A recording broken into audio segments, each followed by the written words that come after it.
শুভ সন্ধ্যা বন্ধুরা। আজ হলো 9 মে শনিবার। আজকের সন্ধ্যার বিশেষ বিশেষ খবরগুলি হলো: বছর 26-এর যুবক জয়দীপ দাসের অকাল প্রয়াণ, শোক বিভিন্ন মহলে। শিলচরে শিব মন্দিরে চুরি, দান বাক্স ভেঙে টাকা লুট। পাতারকান্দিতে ভয়াবহ সড়ক দুর্ঘটনা, প্রাণ গেল ব্যবসায়ীর। 12 মে নতুন সরকারের শপথ গ্রহণ, কানাপাড়ায় জোর কদমে প্রস্তুতি। সেনা সর্বাধিনায়ক হিসেবে লেফটেন্যান্ট জেনারেল এন.এস. রাজা সুব্রমণির নাম ঘোষণা। মোদি শাহের উপস্থিতিতেই পশ্চিমবঙ্গের মুখ্যমন্ত্রী হিসেবে শপথ নিলেন শুভেন্দু অধিকারী। উপস্থিত ছিলেন 23 রাজ্যের মুখ্যমন্ত্রী। শপথের দিনে গোঘাটে বিজেপির ঝালমুড়ি লাড্ডু বিতরণ। ধর্মনিরপেক্ষতার লড়াইয়ে কংগ্রেস আজও অটল, আজমলকে তীব্র আক্রমণ শাহাদত চৌধুরীর। তাহলে বিস্তারিত খবরে যাওয়ার আগে অবশ্যই ভিডিওতে একটি লাইক করুন এবং চ্যানেলটি সাবস্ক্রাইব করুন। এবার শুনুন আজকের খবরগুলির বিস্তারিত। অকালে জীবনদীপ নিভে গেল বছর 26-এর তরতাজা যুবক বড়জালেঙ্গা ইস্ট জিপির। বড়জালেঙ্গা ষষ্ঠ খণ্ডের বাসিন্দা জয়দীপ দাসের দীর্ঘদিন ধরে জটিল কিডনি রোগ ভোগের পর বুধবার রাত আনুমানিক 2টা নাগাদ শিলচর মেডিকেল কলেজ হাসপাতালে চিকিৎসাধীন অবস্থায় শেষ নিঃশ্বাস ত্যাগ করেন জয়দীপ। তার অকাল প্রয়াণে বাকরুদ্ধ হয়ে পড়েছেন তার মা, ভাই, বোন সহ পরিবারের সদস্যরা। শিলচর শহরের মেহেরপুর এলাকার একটি শিব মন্দিরে চুরির ঘটনাকে কেন্দ্র করে ব্যাপক চাঞ্চল্যের সৃষ্টি হয়েছে। শনিবার সকালে প্রতিদিনের মতো মন্দির খুলতে এসে স্থানীয় এক ব্যক্তি দেখতে পান মন্দিরের দান বাক্সের গ্লাস ভাঙা অবস্থায় পড়ে রয়েছে।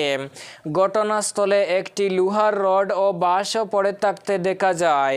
এরপর সঙ্গে সঙ্গে রাঙ্গিরকাড়ি টাউন আউটপোস্টে খবর দেওয়া হলে পুলিশ ঘটনাস্থলে পৌঁছে তদন্ত শুরু করে। প্রাথমিকভাবে অনুমান, দুষ্কৃতীরা দান বাক্স ভেঙে ভেতরে থাকা টাকা নিয়ে পালিয়ে গেছে। স্থানীয়দের দাবি, মন্দিরের গ্রিল ও দরজা মজবুতভাবে বন্ধ থাকায় অন্য মূল্যবান সামগ্রী অক্ষত রয়েছে। দুষ্কৃতীদের মূল লক্ষ্য ছিল দান বাক্সের টাকা। ঘটনার জেরে এলাকায় ক্ষোভের পরিবেশ তৈরি হয়েছে। স্থানীয় বাসিন্দারা দ্রুত তদন্তের মাধ্যমে অভিযুক্তদের গ্রেফতারের দাবি জানিয়েছেন। পাশাপাশি ধর্মীয় স্থানগুলোর নিরাপত্তা আরও জোরদার করার দাবি উঠেছে। পাতারকান্দিতে সংঘটিত হয়েছে এক মর্মান্তিক সড়ক দুর্ঘটনা। দুর্ঘটনায় প্রাণ হারিয়েছেন এক ব্যবসায়ী। নিহত ব্যক্তির নাম প্রতুল মালাকার। তিনি রামকৃষ্ণনগর এলাকার বাসিন্দা ছিলেন। জানা গেছে, ত্রিপুরার পানিসাগর এলাকা থেকে বাইকে করে নিজ বাড়ির উদ্দেশ্যে ফিরছিলেন প্রতুল মালাকার। পথে পাতারকান্দি এলাকায় হঠাৎ নিয়ন্ত্রণ হারিয়ে দুর্ঘটনার কবলে পড়ে তার বাইক। প্রত্যক্ষদর্শী দাবি, দুর্ঘটনার পর গুরুতর আহত অবস্থায় তাকে উদ্ধার করা হয়। পরে তার মৃত্যু হয় বলে জানা গেছে। প্রতুল মালাকার এলাকায় একজন পরিচিত ও প্রতিষ্ঠিত ব্যবসায়ী হিসেবে সুপরিচিত ছিলেন। তার অকাল মৃত্যুর খবরে এলাকায় নেমে এসেছে শোকের ছায়া। ঘটনার খবর পেয়ে পুলিশ ঘটনাস্থলে পৌঁছে তদন্ত শুরু করেছে। যুদ্ধকালীন তৎপরতায় চলছে প্রস্তুতি। আর মাত্র কয়েক দিনের অপেক্ষা।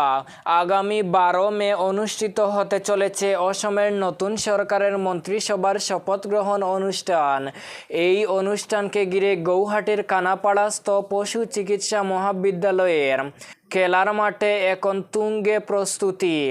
জানা গেছে, 12 মে সকাল 11টায় ওই মাঠেই অনুষ্ঠিত হবে নতুন সরকারের শপথ গ্রহণ অনুষ্ঠান। ঐতিহাসিক জয়ের পর টানা তৃতীয়বারের মতো রাজ্যে সরকার গঠনের প্রস্তুতি নিচ্ছে বিজেপি নেতৃত্বাধীন এনডিএ জোট। দীর্ঘ কয়েক দশকের অপেক্ষার অবসান। 25শে বৈশাখের পুণ্যলগ্নে পশ্চিমবঙ্গের রাজনৈতিক ইতিহাসে সূচিত হলো এক সম্পূর্ণ নতুন অধ্যায়। শনিবার কলকাতার ব্রিগেড প্যারেড গ্রাউন্ডে লক্ষ লক্ষ মানুষকে সাক্ষী রেখে পশ্চিমবঙ্গের প্রথম বিজেপি মুখ্যমন্ত্রী হিসেবে শপথ গ্রহণ করলেন শুভেন্দু অধিকারী। রাজ্যপাল আর.এন. রবি তাকে শপথবাক্য পাঠ করান। কবির গানের ভাষায় নতুনের ডাক দিয়ে বাংলায় শুরু হলো এক ভিন্ন রাজনৈতিক ইনিংস। এদিন প্রধানমন্ত্রী নরেন্দ্র মোদী এবং কেন্দ্রীয় স্বরাষ্ট্রমন্ত্রী অমিত শাহের উপস্থিতিতেই শপথ নিলেন শুভেন্দু এবং রাজ্যের বিজেপি সরকারের গোটা মন্ত্রিসভা।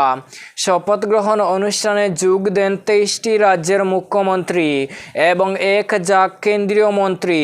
মঞ্চে হাজির হন প্রবীণ বিজেপি নেতা মাখনলাল সরকার। তিনি শ্যামাপ্রসাদ মুখোপাধ্যায়ের কাশ্মীর যাত্রার সফরসঙ্গী ছিলেন বলে খবর। শনিবার পশ্চিমবঙ্গে বিজেপি সরকার গঠনের শপথ গ্রহণ অনুষ্ঠান ঘিরে হুগলির গোঘাটে দেখা গেল উৎসবের আবহ। বিজেপির উদ্যোগে গোঘাট বাসস্ট্যান্ড সংলগ্ন এলাকায় সাধারণ মানুষের মধ্যে বিনামূল্যে ঝালমুড়ি ও লাড্ডু বিতরণ করা হয়। এদিন 25 বৈশাখ কবিগুরু রবীন্দ্রনাথ ঠাকুরের 165তম জন্মবার্ষিকীর দিনই কলকাতার ব্রিগেড প্যারেড গ্রাউন্ডে বিজেপির মুখ্যমন্ত্রী হিসেবে শুভেন্দু অধিকারীর শপথ গ্রহণ অনুষ্ঠিত হয়। ভারতীয় জাতীয় কংগ্রেস কোনো সাম্প্রদায়িক শক্তির পরামর্শে চলবে না। জনগণের আস্থা, তৃণমূল সংগঠন ও আদর্শের শক্তিতেই আগামী দিনে আরও শক্তিশালী হয়ে ফিরবে, এমন মন্তব্য শাহাদত আহমদ চৌধুরীর। রাজ্যের রাজনৈতিক অঙ্গনে ফের শুরু হয়েছে তীব্র বাকযুদ্ধ। এআইইউডিএফ প্রধান বদরুদ্দিন আজমলের সাম্প্রদায়িক মন্তব্যকে কেন্দ্র করে এবার সরব হলেন করিমগঞ্জ জেলা কংগ্রেস মিডিয়া ডিপার্টমেন্টের চেয়ারম্যান শাহাদত আহমদ চৌধুরী। কংগ্রেসের ভবিষ্যৎ ধর্মনিরপেক্ষ আদর্শ এবং সাংগঠনিক শক্তিকে সামনে রেখে আজমলের কড়া সমালোচনা করেন তিনি। এই ছিল আজকের সন্ধ্যার বিশেষ খবরগুলি। ভিডিওটি অবশ্যই লাইক এবং শেয়ার করে দেবেন এবং চ্যানেলটি সাবস্ক্রাইব করে রাখবেন।